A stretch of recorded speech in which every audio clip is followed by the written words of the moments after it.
On va parler un peu sur les mesures basées sur les animaux. Et je sais que c'est un sujet quand même nouveau pour certains d'entre vous. Donc, j'aimerais commencer ma présentation en parlant du concept de bien-être animal, aussi de la relation entre le bien-être et le stress, que c'est important de la comprendre. Quels sont les paramètres qu'on peut utiliser pour évaluer le bien-être animal sur les terrains? Est-ce que Et quelqu'un est on là va passer pour parler un peu sur l'audio? certains indicateurs clés et d'un projet qu'on développe présentement au CDPQ. Bon, pour commencer, je ne vous donnerai pas une définition scientifique du bien-être, mais j'aime bien cette définition donnée par l'Organisation mondiale de la santé animale qui dit qu'on entend par bien-être animal l'état physique et mental d'un animal en relation avec les conditions dans lesquelles il vit et meurt. Qu'est-ce que ça veut dire? Ça veut dire que tout ce qui est autour de l'animal a un impact sur sa qualité de vie et par conséquence sur son bien-être. Ça veut dire que tous ces éléments ici, comme l'installation et les conditions de logement, les manipulations, l'environnement, la santé, l'état mental et la nutrition sont des potentiels facteurs de stress. Et quand on ne fait pas attention à tout ça, on va laisser nos animaux dans un stress qui pourrait être cumulatif et chronique. Quand on a un stress cumulatif, chronique, on a, oui, une menace pour le bien-être, mais on a aussi une menace pour les systèmes immunitaires qui va devenir affaibli et nos animaux vont être plus à risque de développer des maladies. Donc, je vais parler un peu de l'évaluation en soi. Quand on parle d'évaluation des bien-être animal, on les fait pour diminuer les facteurs de stress dans nos élevages. Depuis 1990, on a commencé à parler beaucoup d'évaluation des bien-être et les deux paramètres les plus utilisés depuis ces temps-là, c'est les mesures basées sur la régie, donc les procédures normalisées de fonctionnement, les stratégies de gestion, les pratiques d'élevage, donc disons les documents, les paper traces. Et on a aussi les mesures basées sur les ressources. Et là, on vient pour la location d'espace, le type de plancher, la présence d'enrichissement. C'est super intéressant. Ces informations sont, oui, pertinentes. Ça nous amène d'informations importantes. Cependant, ce sont des informations partielles parce qu'elles nous démontrent seulement ce que nous, on fournit pour les animaux. Mais ne nous disent pas qu'est-ce que l'animal, comment l'animal en soi interagit avec tout ça.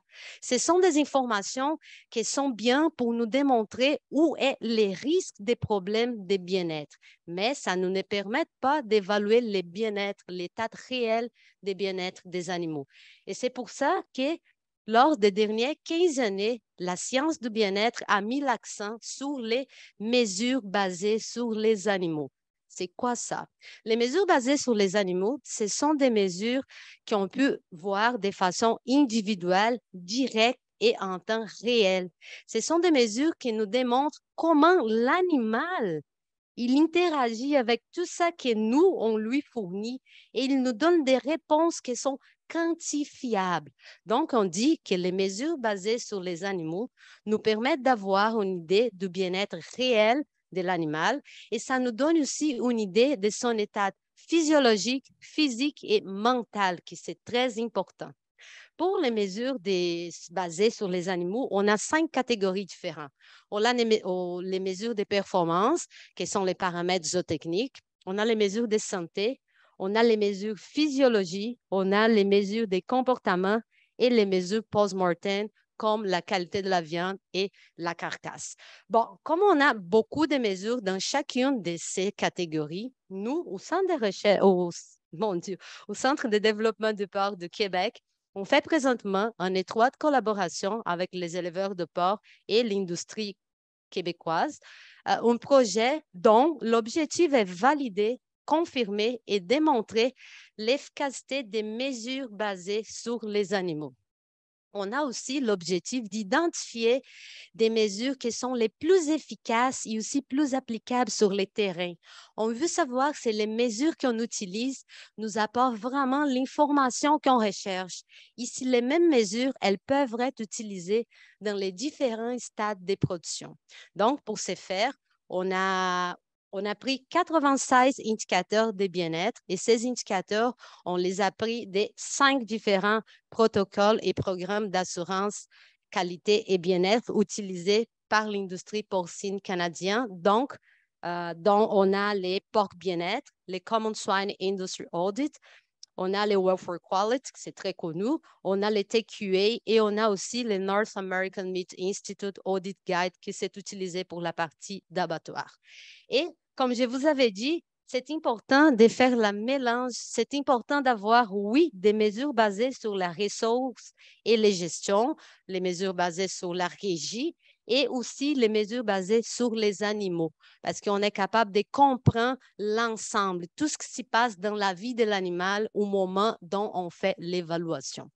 Et ces projets, on a mis en place un protocole et ces protocoles il étaient validés sur plus de 80, je vais dire, on a fait plus de 80 visites sur la même pyramide dans les flux de production. Donc, on a visité des maternités, on a fait des évaluations des porcelets sur la mer, on a accompagné les sévrages, chargement, transport, déchargement de sévrage, on a revisité les porcelets à la pouponnière, on a fait engrais, on a fait chargement, transport, expédition et on a fait abattoir jusqu'à la table de saignée.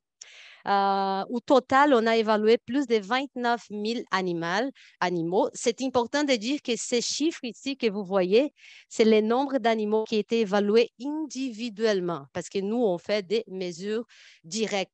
Donc, on faisait des sous-échantillons dans chacune des unités qu'on visitait. Les structures de ces protocoles, pour qu'ils vous comprennent un peu plus, c'est on a choisi des différents points de contrôle critiques, comme ici, je vais vous mettre 5 comme exemple. C'est la gestion de l'alimentation et l'eau, les logements et installations, la gestion de la santé, les soins des porcs malades et les comportements, différents éléments de bien-être et des indicateurs. Juste pour vous mettre en contexte, les points de contrôle critique, c'est la phase d'un processus où on sait qu'on est plus à risque d'avoir un problème. Donc, on les ciblait ici. L'élément, c'est les sujets dont on recherche l'information. On les ciblait ici. Et les indicateurs, ce sont les outils qu'on va utiliser pour ramasser les informations pour nous assurer qu'il y en a ou qu'il n'y a pas des problèmes dans notre point de contrôle critique. Ici, il y a une liste des indicateurs qu'on a utilisés. Je n'aurai pas le temps de tout parler. Donc, j'ai ciblé deux. C'était plus intéressant de vous parler cet après-midi. Le premier, c'est les lésions cutanées. Les lésions cutanées, c'est une chose qu'une fois qu'on regarde l'animal, on est capable d'identifier qu'il y a ou non des lésions. C'est important de dire que nous, on évalue les lésions avec la sévérité de la lésion. On va dire qu'une lésion, on a 3 cotes pour les lésions. On va dire lésion légère, cote 1, lésion modérée, cote 2, lésion sévère, cote 3. Je ne vais pas vous expliquer ça vraiment en détail, mais c'est juste pour vous donner une idée.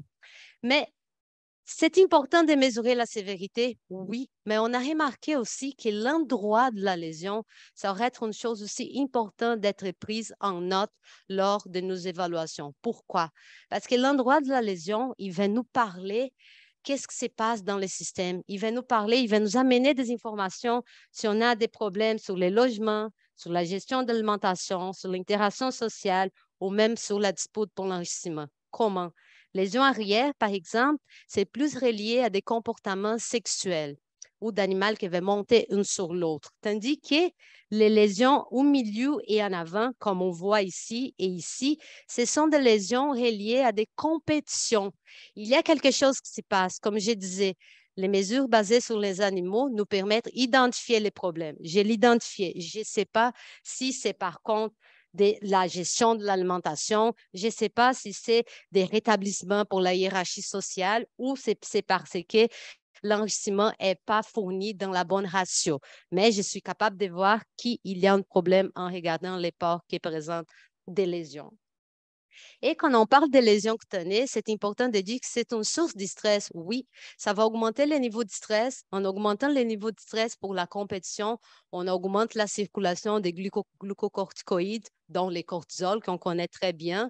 Ça va affaiblir les systèmes immunitaires. Ça va laisser nos animaux plus à risque de développer des maladies. Ça va aussi affecter la performance de nos animaux et ça peut aussi augmenter les risques d'avoir des lésions infectées et aussi des condamnations de la carcasse dépendamment de la propreté, l'hygiène du parc où ces animaux sont logés. Pour notre projet, c'est que je vous présente ici, ce sont des résultats partiels des données brutes des prévalences.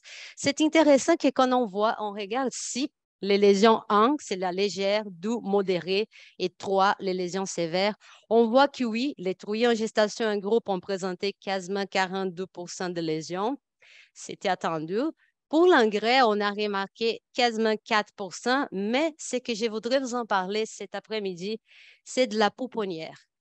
L'importance d'utiliser les bons indicateurs. La pouponnière, nous, on fait la visite entre 2 et 5 jours après les sévrages. C'est le moment où on a plus de batailles pour le rétablissement de la hiérarchie. Et par contre, on a trouvé que seulement 16% des porcelets qui présentaient de lésions. Pourquoi? Parce que quand on regarde les lésions cutanées, on ne regarde pas les oreilles, on ne considère pas les oreilles. On a un autre indicateur, c'est lésions aux oreilles. Et là, OK, ça vraiment, ça me donne l'information que j'ai cherchée. 65% des porcelets observés ont présenté des lésions aux oreilles. Donc, celui-ci, ça démontre l'importance d'utiliser les bons indicateurs pour la bonne phase de production pour avoir les bonnes réponses. De plus, les dernières que je vais vous parler, c'est des boiteries. On sait que la boiterie, c'est un problème majeur pour la production porcine en général. Les boiteries, elles nous amènent, quand on a une grande prévalence, ça nous amène des informations sur les interactions sociales, les conditions de logement, l'hygiène du parc. Et on sait que ça peut avoir des impacts sur la diminution de consommation d'eau. C'est important principalement pour les trouilles. On sait que ça va augmenter les temps de couchage. Donc, les trouilles en fin de gestation, des bouts de lactation vont être plus à risque de développer des plaies aux épaules et les porcs en engrais vont être plus à risque de développer des boursites. Et on a aussi une augmentation de la charge de travail et des frais de vétérinaire pour traiter ces animaux. Lors de notre projet, qu'est-ce qu'on a observé? Si c'est vraiment les résultats globaux, zéro, aucune signe de boiterie. Légère, 2, modéré, 3, c'est un animal qui est considéré non ambulatoire, il n'est pas capable de s'élever. Qu'est-ce qu'on a vu? 92% de nos animaux n'ont aucun signe de boiterie sur 8285 ici. Ça, c'est excellent. Par contre, on a vu aussi 0,03 pour les boiteries 3. C'est excellent aussi. Mais ce que c'est important, c'est aussi de regarder pour les animaux qui sont ou légères ou modérées. Parce qu'ici, c'est 8% représente à peu près 660 animaux. Si on utilise les mesures basées sur les animaux de façon quotidienne, on va être capable d'identifier ces animaux ici avant.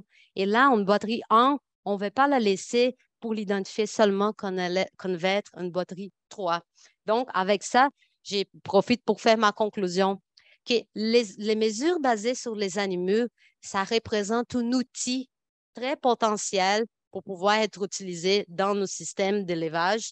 Ça représente aussi un outil à faible coût. Ce n'est pas un outil magique. Il faut être utilisé avec les autres outils qu'on a déjà et qu'on utilise dans nos élevages, mais elle va nous permettre d'abord de diminuer les facteurs de stress parce qu'on va identifier ça avant que ça devienne un problème majeur. Ça va nous aider dans la détection précoce des problèmes de santé et de bien-être animal. C'est qui va nous aider à faire une intervention dans les temps opportuns. C'est beaucoup plus facile de traiter une boiterie 1 qu'une boiterie 3, plus sévère. Ça va aussi nous aider à diminuer les taux de morbidité, les taux de mortalité, les diminutions des traitements probables avec des antibiotiques et aussi, ça va nous aider à augmenter les taux de récupération de nos animaux. Et finalement, ça va nous donner des animaux en meilleure santé. Et ces animaux en meilleure santé, ça va nous permettre, oui, qu'on peut utiliser les données qu'on a des bien-être pour faire des stratégies de marketing. Donc, ça va nous donner des produits de meilleure qualité qu'on peut aller chercher dans les marchés. Ça va renforcer notre acceptabilité sociale En plus, ça va nous aider à avoir des animaux qui ont des meilleures qualités de vie. Et ça, en plus, ça répare à le renforcement de notre acceptabilité sociale. Et finalement, ça va nous aider à avoir une meilleure performance parce qu'on ne peut pas discuter qu'un animal en santé va performer beaucoup mieux qu'un animal malade. Et juste pour finir, tout ça, ça aide aussi dans les contextes d'une production plus durable. Donc, c'est tout ce que j'avais pour aujourd'hui. Merci beaucoup.